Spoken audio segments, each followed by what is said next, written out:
Welcome back, it's me Lou. Today I'm here for another quick first impressions video. So just to warn you in advance, this is not going to be a full unboxing and review. Instead, I'm going to strictly review the figure as it is on the card and still in the package. As some of you may know, I'm also a mint on card collector, and I recently acquired the first wave of the smaller 5.5-inch figures.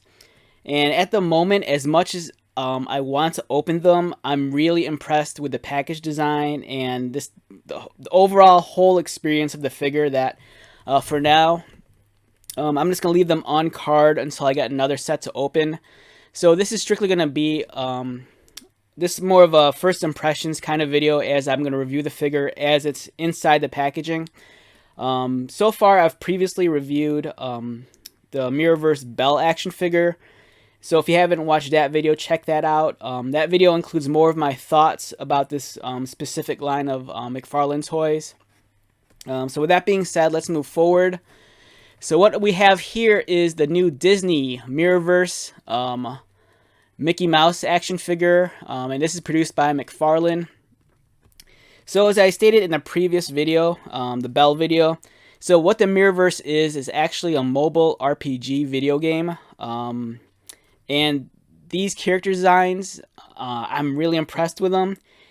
To be honest, I was very lukewarm to the idea of these action figures. When McFarlane first shared photos of them online through social media, I saw them, and I thought they were kind of cool, but at the same time, I'm like, it looks like they just took, the popular Disney characters and just put a twist on them to make them look like, action heroes or whatever. And it wasn't until I saw these toys at the store that my attitude just completely went 180. So the one thing that really impressed me with these toys is, for one, they're very affordable. This is not a 6-inch scale action figure. I believe they're kind of more in line with maybe the 5 and 5.5-inch figure. McFarlane, they're known for right now producing 7-inch scale action figures. Mortal Kombat, I believe, is at 7-inch scale. The DC Multiverse, Spawn, those are all 7-inch figures. And these figures are considerably a lot smaller. Here's a ruler, and just to give you an idea, like Mickey here, he kind of measures, it looks like, under 5 inches at the top of his hat. So it's a slightly smaller figure, but for me, I paid, I think, $12.99 for this at Target, and I want to say that might be the same asking price on Amazon in the U.S.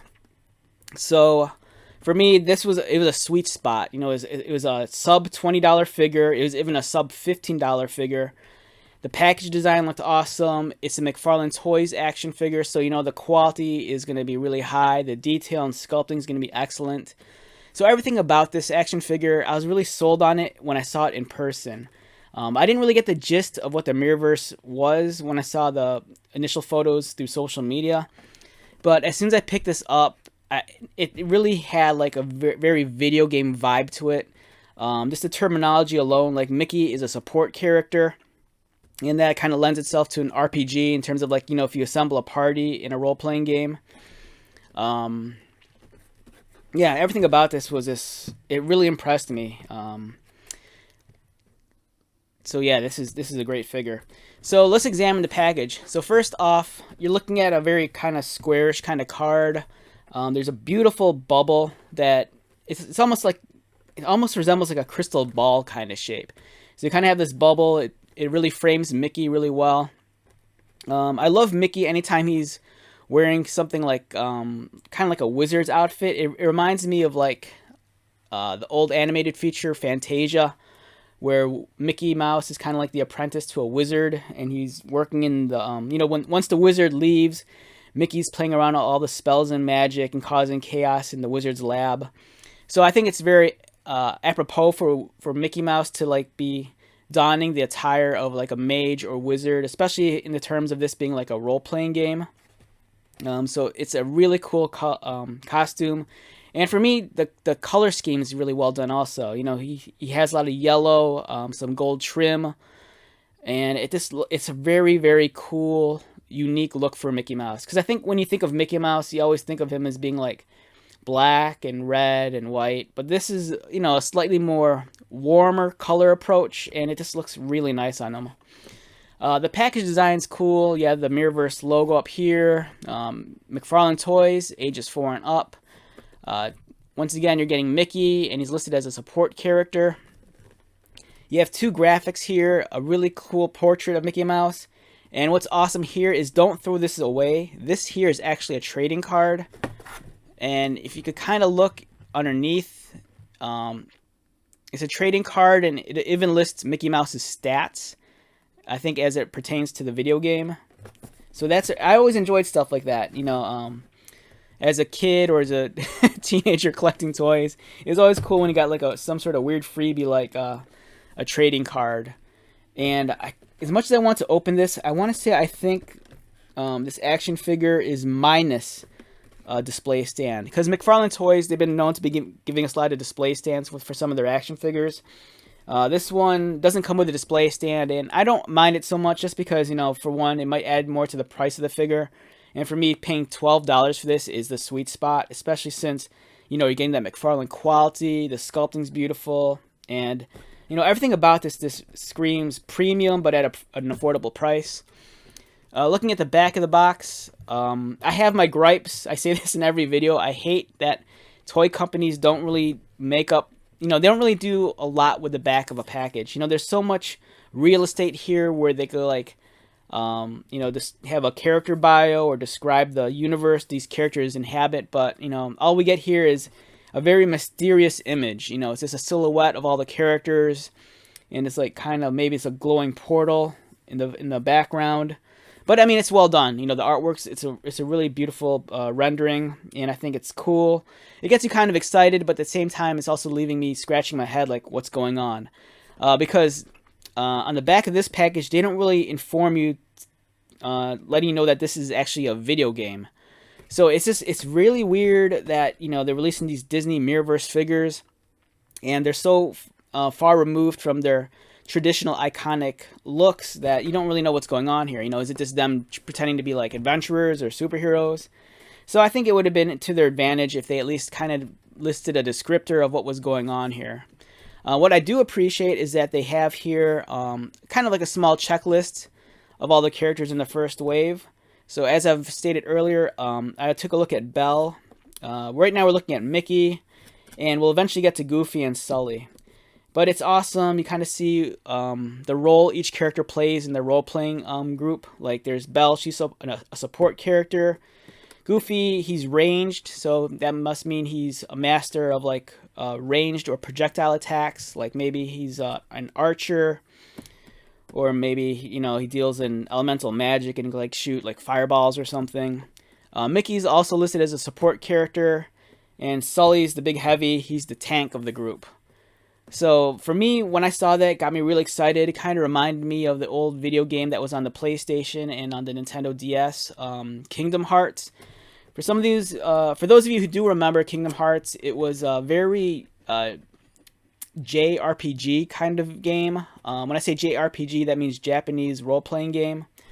So with Kingdom Hearts, it kind of took like the aesthetic and the feel of like some of the Squaresoft, Square Enix role-playing games, like, you know, like Final Fantasy, and it kind of like merged it and did a collab with Disney. So you kind of had like Mickey Mouse, you kind of had like Buzz Lightyear, you had Tron, you had like Captain Jack Sparrow, and they'd kind of like inhabit this universe, and they had a very like JRPG aesthetic to them, and they'd be paired up with like these other role-playing characters from like the Square Enix side, and it was really cool. It made for some great visuals, and they actually even had some toys for them also.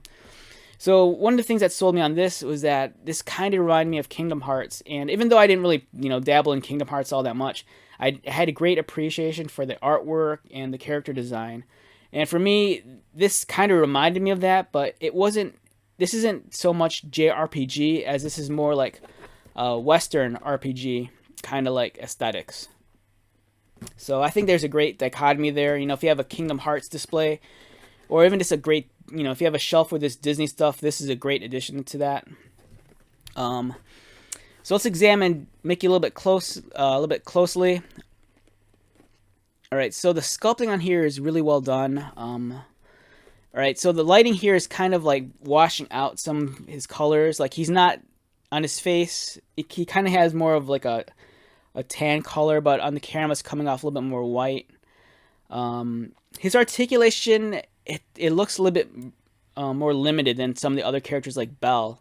Like whereas Belle has like very natural arms from what you expect like a articulated action figure to have. This one almost kind of feels more like it's more statuesque. So it looks like his arms probably just rotate up and down, and maybe he has a swivel at the wrist. I won't know that until I actually open it. But he's missing like the like the elbow articulation that you might be used to. The sculpting is really well done. It's great how they could take a two-dimensional character and really bring it to life in 3D form. So this feels very cartoon-like. The proportions are really well done. The contour lines are very graceful. He has a very nice character silhouette. So, I mean, he hits all the trademark Mickey Mouse physical features, like the big oval ears, the nose, and the kind of ovalish eyes. But at the same time, it's really cool that he has this very adventurer kind of like aesthetic to him. He's dressed up like a wizard or a mage, and it's really cool. He has like, I'm guessing this is either a vial or maybe like some sort of potion that he's holding. And he has this kind of cape that's kind of flowing. So everything about this figure, I don't know what it is. It's kind of magical. But yeah, I was really sold on this when I saw it in the stores. Not so much when I saw it initially online, but once I had it in hand, then it kind of made sense to me, because seeing the whole package, it really pulled it together. And let's bring out Belle, which I reviewed in a previous video. So you can see these are smaller action figures, and the scale of them, it's nice when you have them close to each other. Mickey's a much shorter character than Belle. He's a little bit stockier, but he still retains those exaggerated cartoon proportions. Belle here, as you can see, she has the additional articulation like I was talking about. Like over here, she has the elbow articulation. She's kind of more in line with what you expect an action figure to be like, but she's kind of missing all that super articulation that we've been spoiled with like Marvel Legends or Star Wars Black Series, or like, the Mattel wrestling figures. But these are excellent, and it's like I said, I have a hard time, as much as I want to open these, I don't want to open them until I actually get another set. Because for me, I like to display stuff on card, because sometimes, for me, part of the action figure, the whole experience is not only the action figure, but sometimes the packaging. If the packaging is really well done, I think it's worth displaying as is, because, I mean, to be honest, I'm at an age where it's not like, I don't necessarily play with my toys. I do have, large areas of my house dedicated to, like, display areas where I have stuff loose and they're on display, but I also just love having stuff on card in package.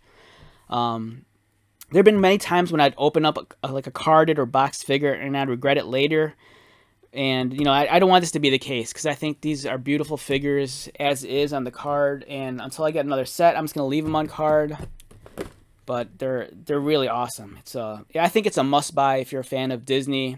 Or if you, eventually get into the video game, maybe you'll be, like, hungering for these. And since we're on the subject of this, I mentioned this in the previous video. So one thing that's interesting about this line of action figures, it seems like they're coming in at two different scales.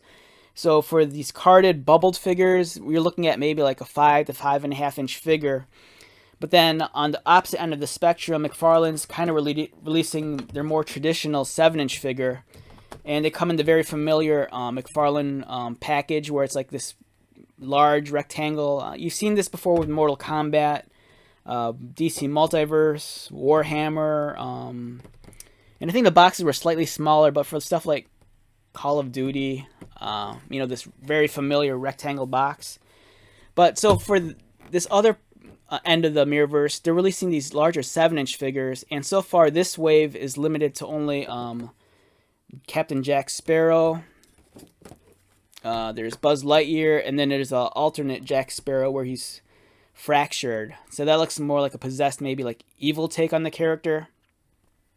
And one thing that's better about this package is that it's better at informing you of what the Mirrorverse is. Like on this package, they actually tell you to battle to defend the Mirrorverse, and they provide you with, like, you know, where you could download the video game, you know, either through the Apple Store or Google Plus, and they even give you the Disney Mirrorverse website.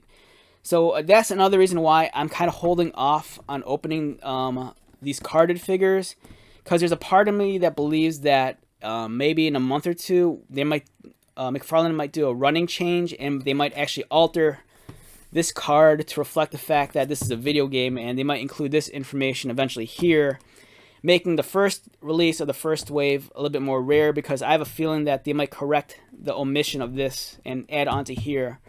So then we might see actually a variant of the card. So that's kind of one reason why I'm holding off on opening this also. Just because there's a possibility this might be a much more limited run figure if they go and correct the packaging, you know, and add this to that. Just because this is cool, but there's nothing on here that informs you that this is a video game. Whereas, you know, the whole purpose of this action figure is to sell the video game, and, you know, you don't have that there. Whereas here, they're actually telling you, download the video game.